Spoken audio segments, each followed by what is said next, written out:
Hello दोस्तों, आप सभी को पीके एजुकेशन में स्वागत है। आज से हम लोग एक न्यू टॉपिक लाए हैं, संवैधानिक विकास।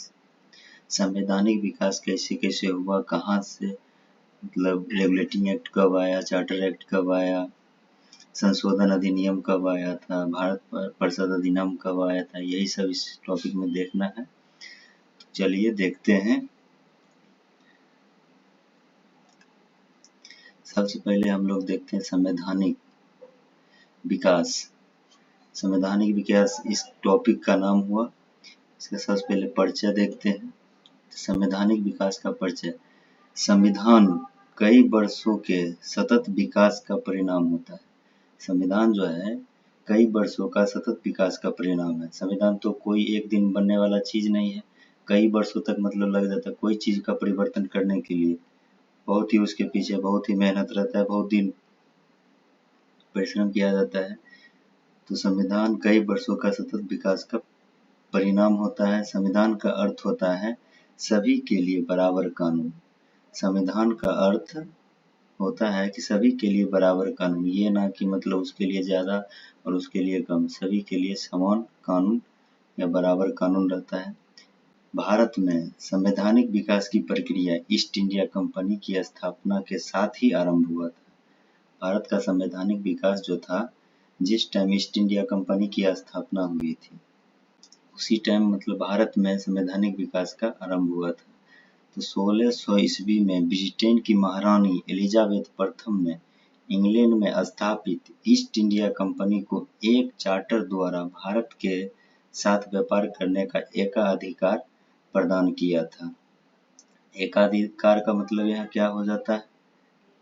एकाधिकार का मतलब हो गया का एक एकल विक्रेता या एकल उत्पादकता।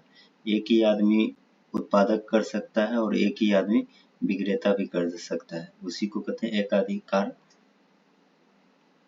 किसने प्रदान किया था? ईस्ट इंडिया कंपनी ने व्यापार करने के लिए एकाधिकार प्रदान किया गया था। कंपनी के प्रशासन।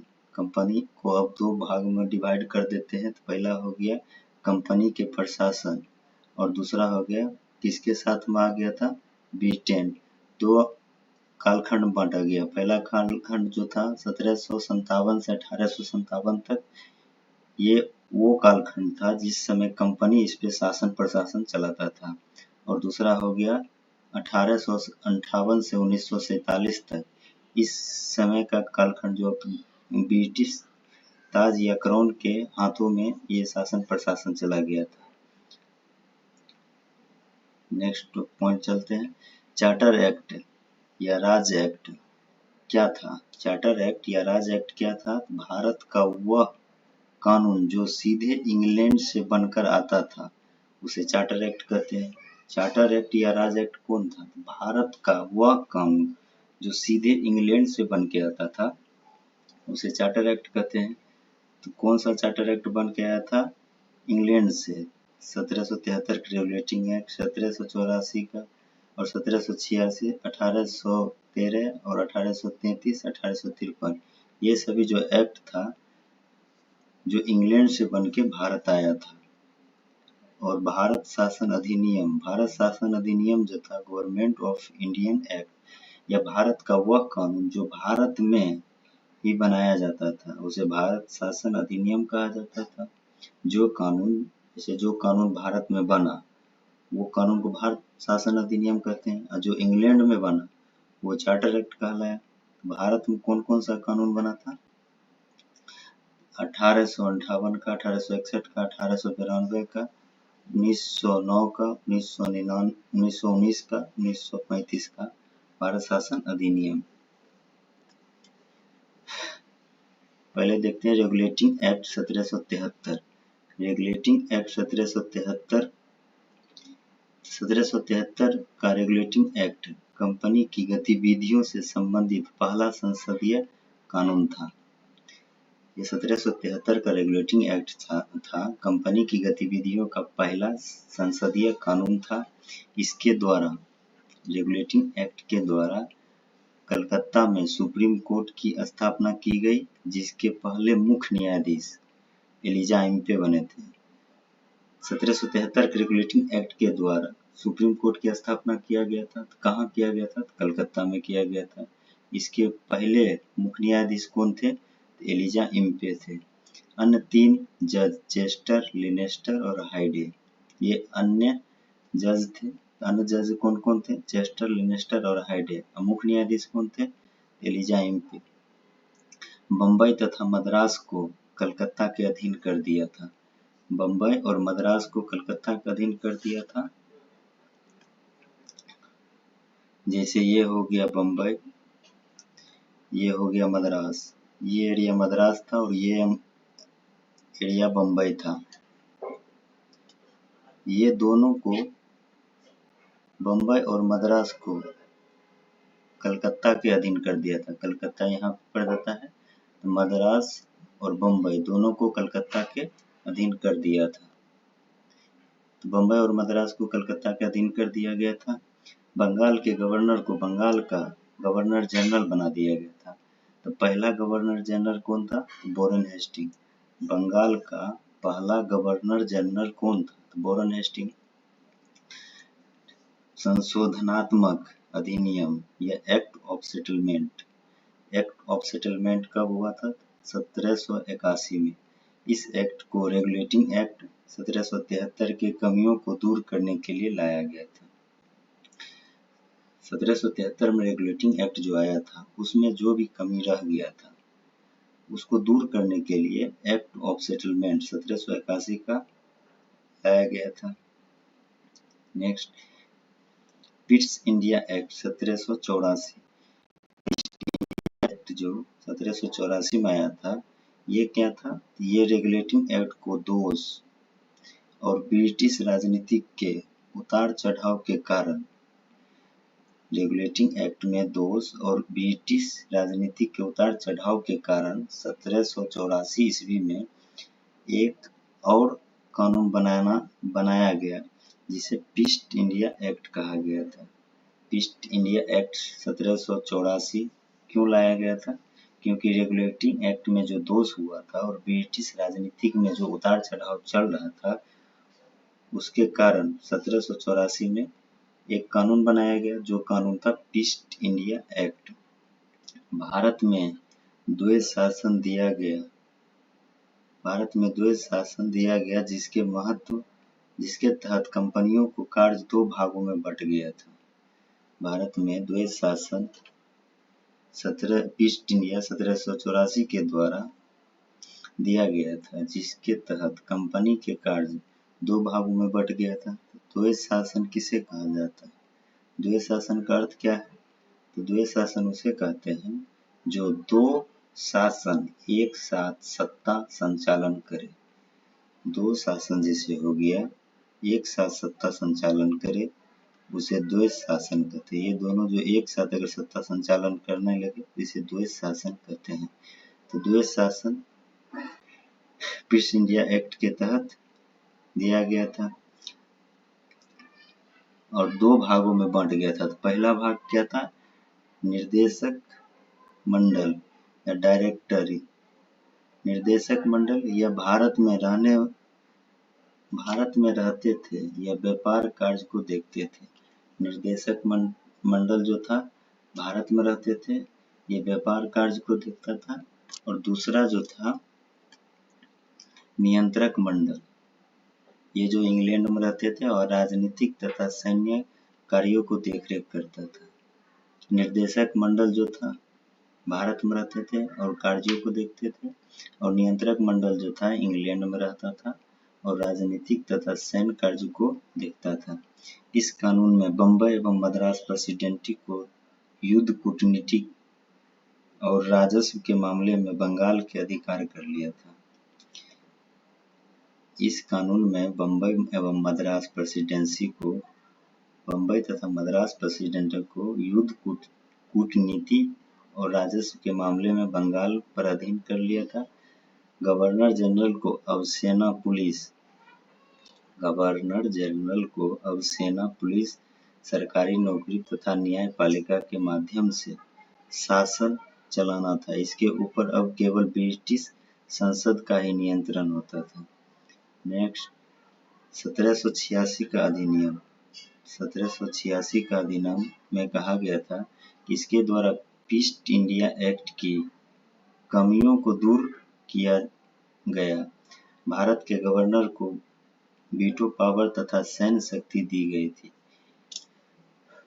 1786 का अधिनियम क्यों लाया गया था? इसलिए लाया गया था कि ईस्ट इंडिया एक्ट को जो कमी था उसको दूर करने के लिए 1786 का अधिनियम लाया गया था।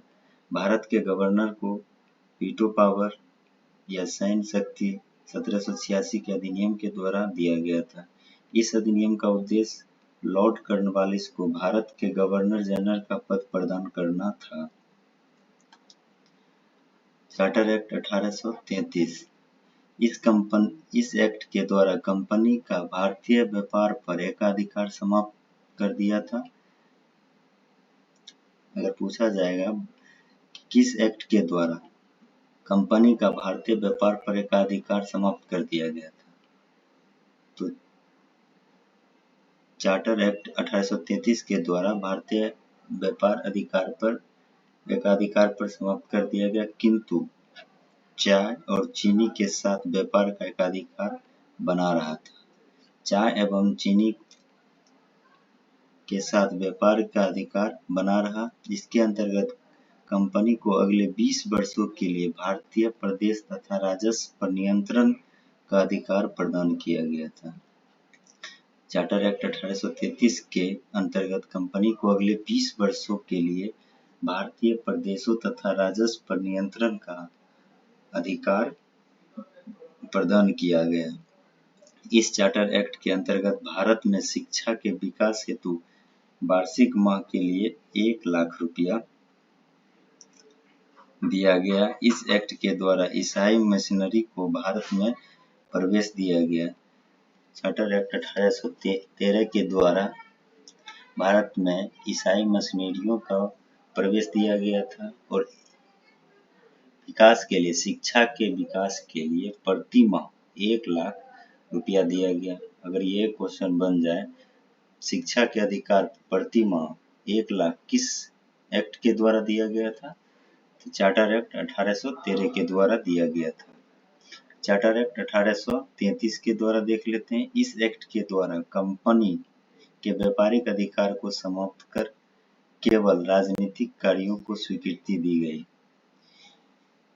1833 के द्वारा कंपनी के व्यापारिक अधिकार को समाप्त कर दिया, केवल राजनीतिक कार्यों को स्वीकृति दिया गया। पूर्ण तरीके से 1833 में कंपनी के व्यापारिक अधिकार को समाप्त किया गया और राजनीतिक कार्यों को स्वीकृति दिया गया था। आंशिक रूप से कब किया गया था? आंशिक रूप से चार्टर एक्ट 1813 के द्वारा एकाधिकार को समाप्त किया गया था। और इस चार्टर एक्ट द्वारा बंगाल के गवर्नर जनरल को भारत का गवर्नर जनरल नियुक्त किया गया था। तो बंगाल का अंतिम गवर्नर जनरल और भारत का प्रथम गवर्नर जनरल कौन बना था?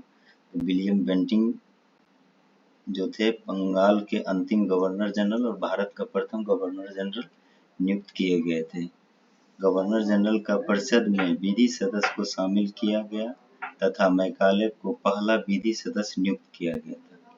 गवर्नर जनरल की परिषद में विधि सदस्य को शामिल किया गया तथा मैकाले को पहला विधि सदस्य नियुक्त किया गया था। चार्टर एक्ट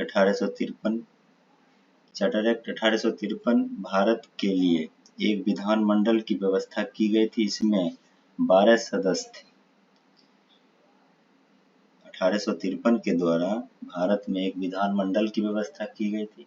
इसमें कुल कितने सदस्य शामिल थे? इसमें कुल 12 सदस्य शामिल थे। यह अंतिम चार्टर था।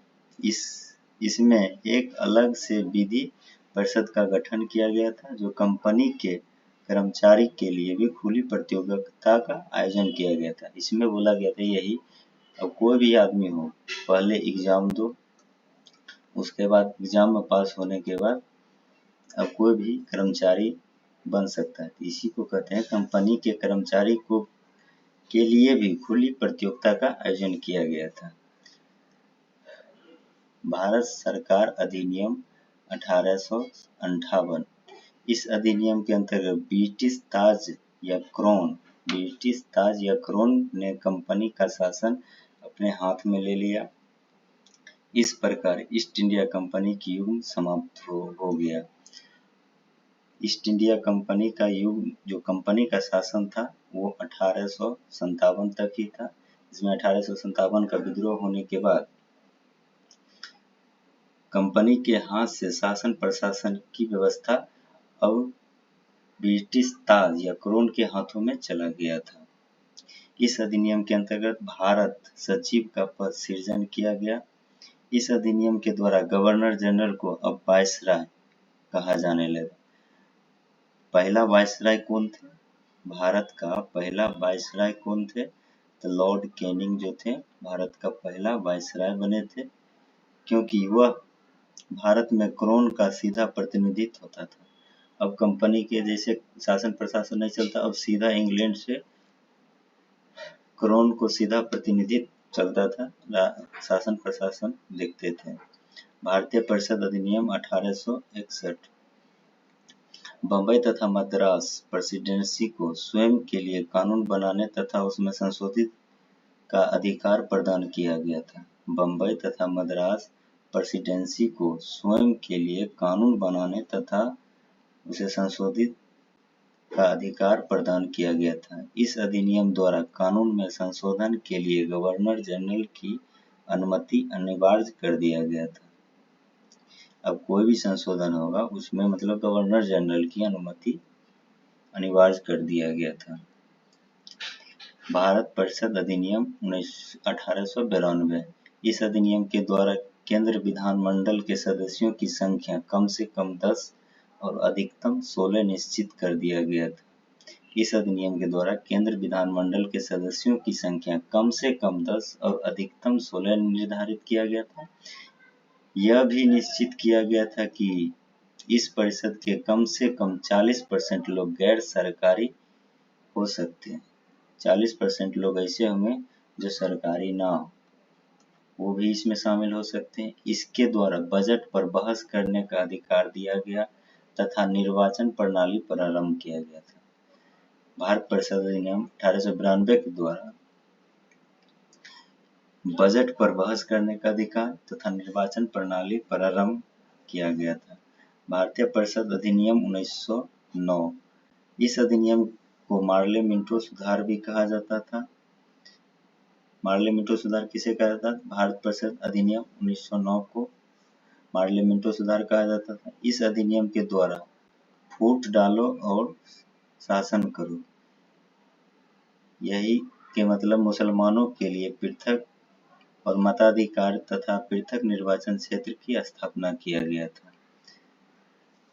मुसलमानों के लिए पृथक निर्वाचन क्षेत्र या पृथक निर्वाचन क्षेत्रों और पृथक मताधिकार का आयोजन भारत परिषद अधिनियम 1909 के द्वारा किया गया था। इस अधिनियम का लक्ष्य भारत के लोगों को उत्तरदायी सरकार प्रदान करना नहीं, बल्कि इसका उद्देश्य विधान परिषद को परामर्श संस्थाओं के रूप में विकसित किया गया था। भारत परिषद अधिनियम 1909 के द्वारा इस अधिनियम का लक्ष्य ये था कि भारत के लोगों को उत्तरदायी सरकार प्रदान करना नहीं था, बल्कि इसका उद्देश्य विधान परिषद को परामर्श संस्थाओं के रूप में विकसित करना था। भारत शासन अधिनियम 1919। इस अधिनियम मोंटेग्यू चेम्सफोर्ड रिपोर्ट 1917 पर आधारित था।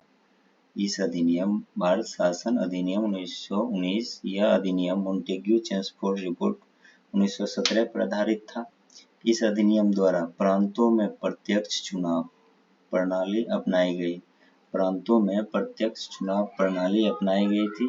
और पूछा जाए प्रांतों में प्रत्यक्ष चुनाव प्रणाली कब अपनाई गई थी? भारत शासन अधिनियम 1919 के तहत। इसमें सांप्रदायिक आधार पर आरक्षण की व्यवस्था की गई थी। यह अधिनियम मताधिकार संपत्ति संबंधी योग्यता पर आधारित थी। यह अधिनियम जो था मताधिकार संपत्ति संबंधी योग्यता पर आधारित था। इस अधिनियम के अंतर्गत महिलाओं को भी मताधिकार यानी वोट डालने प्रदान किया गया था। तो महिलाओं को सब वोट डालने का अधिकार कब दिया गया था? भारत शासन अधिनियम 1919 के द्वारा महिलाओं को जो था वोट डालने की या मताधिकार प्रदान किया गया था। इस अधिनियम के द्वारा सर्वप्रथम केंद्रीय स्तर पर द्विसदनात्मक विधानमंडल की स्थापना की गई थी। इस सदन को राज्य परिषद तथा दूसरे को विधान सभा कहा गया था। इसमें क्या कहा गया है? इस अधिनियम के द्वारा सर्वप्रथम केंद्रीय स्तर पर द्विसदनात्मक विधानमंडल की स्थापना की गई। इस सदन को राज्य परिषद तथा दूसरे को विधान सभा कहा गया। इसके अंतर्गत प्रांतीय शासन के क्षेत्र में द्वैध शासन प्रणाली लागू की गई थी। इस अधिनियम के अनुसार प्रांत विषय के आरक्षित तथा हस्तांतरित नामक 2 वर्गों में बांटा था। भारत शासन अधिनियम 1919 के द्वारा प्रांतों में शासन के क्षेत्र में द्विशासन प्रणाली लागू की गई। इस अधिनियम के अनुसार प्रांतीय विषयों को आरक्षित तथा हस्तांतरित नामक 2 वर्गों में बांटा था। आरक्षित क्या था? आरक्षित विषय वायसराय के पास था और हस्तांतरित विषय किसके पास था? हस्तांतरित विषय जो था भारतीयों को सौंप दिया गया था। भारत शासन अधिनियम 1935। भारत शासन अधिनियम 1935 के द्वारा भारत में सर्वप्रथम संघात्मक सरकार किसे कहते हैं? संघात्मक सरकार 2 या 2 से ज्यादा घटकों मिलकर शासन करे उसे संघात्मक सरकार कहते हैं। संघात्मक सरकार किसे कहते हैं? तो 2 या 2 से ज्यादा घटकों मिलकर 2 या 2 से ज्यादा आदमी मिलकर शासन प्रशासन को चलाता है उसे ही संघात्मक कहते हैं। तो भारत शासन अधिनियम 1935 के तहत भारत में सर्वप्रथम संघात्मक सरकार की स्थापना की गई। इस संघ को ब्रिटिश भारतीय प्रांत तथा कुछ देशी रियासतों को मिलाकर बनाया गया था। इसमें क्या था कि संघात्मक सरकार में कि कुछ ब्रिटिश भारतीय प्रांत था और कुछ देशी रियासत था, दोनों मिला के बनाया गया था संघात्मक सरकार। कुछ ब्रिटेन के आदमी, कुछ भारत के आदमी। इस अधिनियम द्वारा प्रांतों में द्वैध शासन प्रणाली 1919 के भारत शासन अधिनियम द्वारा शुभारंभ जो किया गया था उसे समाप्त कर दिया गया था। द्वैध शासन प्रणाली जो था 1919 में चालू किया गया था, उस द्वैध शासन को भारत शासन अधिनियम 1935 के द्वारा समाप्त कर दिया गया और केंद्र में द्वैध शासन प्रणाली व्यवस्थित की गई थी। नेक्स्ट, इस अधिनियम के विषय को 3 सूची में बांटा गया। भारत शासन अधिनियम 1935 के विषय को 3 सूची में बांटा गया था। प्रथम संघ सूची, राज्य सूची और समवर्ती सूची में बांटा गया। तो संघ सूची में कुल विषय की संख्या थी 59। संघ सूची में विषयों की संख्या 59 और राज्य सूची में विषयों की संख्या जो था 54, और जबकि समवर्ती सूची में कुल विषयों की संख्या 36। अगर पूछा जाए भारत शासन अधिनियम 1935 के द्वारा अधिनियम के द्वारा विषयों को 3 सूची में बांटा गया, जो संघ सूची, राज्य सूची और समवर्ती सूची में बांटा गया था। और संघ सूची में अगर बोलेगा विषय की संख्या कितनी था तो 59 था, और राज्य सूची में विषयों की संख्या कितना था? 54 था, और समवर्ती सूची में विषयों की संख्या कितना था? 36 था। इस अधिनियम द्वारा प्रांतों में स्वायत्तता दी गई थी। भारत शासन अधिनियम के द्वारा प्रांतों में स्वायत्तता दिया गया था। इस अधिनियम के अंतर्गत 11 प्रांतों में 6 इस अधिनियम के द्वारा भारत शासन अधिनियम 1935 के द्वारा 11 प्रांतों में से 6 में जैसे बिहार, बंगाल, असम, संयुक्त प्रांत, बम्बई और मद्रास द्विसदनीय प्रणाली विधानसभा एवं विधान परिषद का गठन किया गया था। मैप के हिसाब से देख लेते हैं। जैसे हो गया बिहार, मैप में बिहार रहा, ये बिहार, असम, बंगाल, संयुक्त प्रांत बोला जाता था। उत्तर प्रदेश के आसपास ये एरिया को संयुक्त प्रांत बोला जाता था। और बम्बई और मद्रास,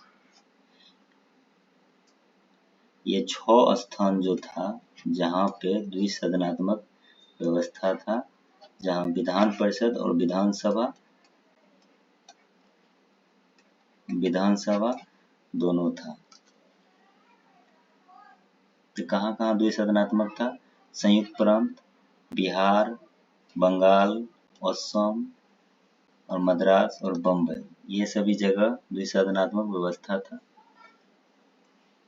नेक्स्ट, भारत शासन अधिनियम 1935 के अधिनियम के द्वारा एक संघीय न्यायालय की स्थापना की व्यवस्था की गई थी।